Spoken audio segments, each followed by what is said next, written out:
Welcome to ANN News. I'm Edward Softwater, bringing you the news today. We are very fortunate to have with us Horace Greeley, editor of the New York Herald Tribune. He's here with us to discuss the Dred Scott decision just handed down by the Supreme Court. Welcome, Mr. Greeley. Hello, please take a seat.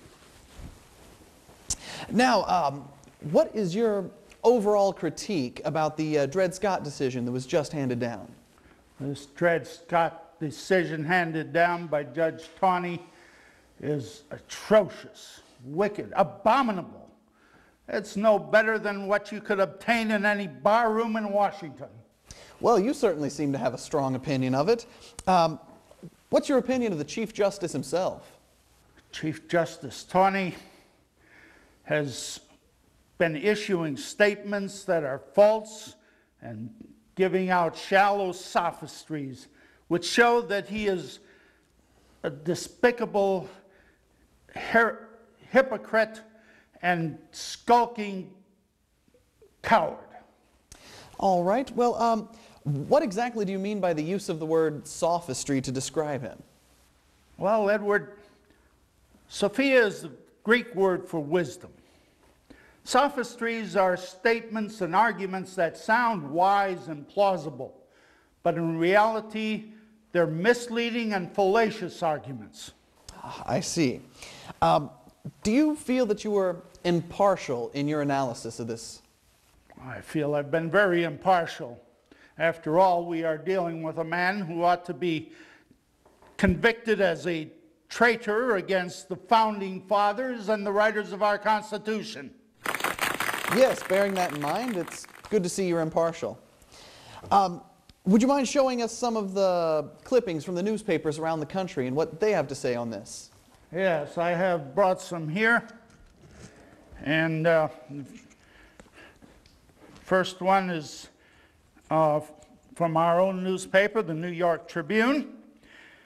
And the action of the court in this case has been atrocious. The manner of it has been no better. The court has rushed into politics voluntarily and without other purpose than to subvert the cause of slavery. The New York Evening Post says, "Who are Negroes?"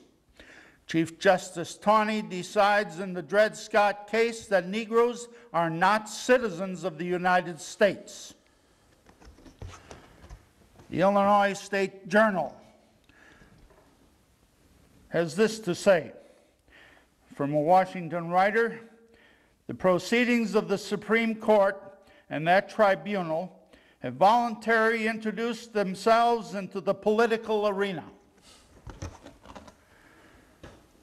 The Chicago Daily Tribune points out that Jefferson feared the Supreme Court and foretold the usurpation of the legislative power of the federal government.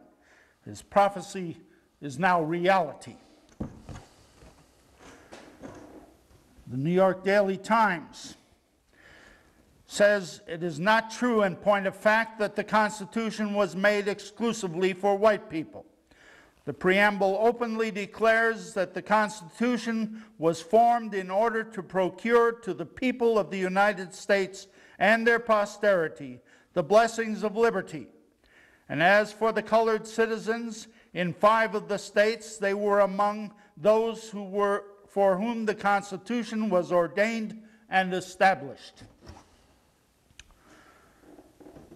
And finally, from the New York Daily Times, the decision of the Supreme Court in the case of Dred Scott completes the nationalization of slavery, so that we could now have slavery by law in New York, in downtown Chicago, and in St. Louis. Well, thank you very much for coming in today, Mr. Greeley. So, it seems that the media has taken some dislike to the Southern slanted decision. I don't think the northern states are going to take well to nationalizing slavery and possibly even having slave auctions in downtown Chicago and St. Louis. I'm Edward Softwater. Thank you for coming, and we'll be right back after a message from our sponsors.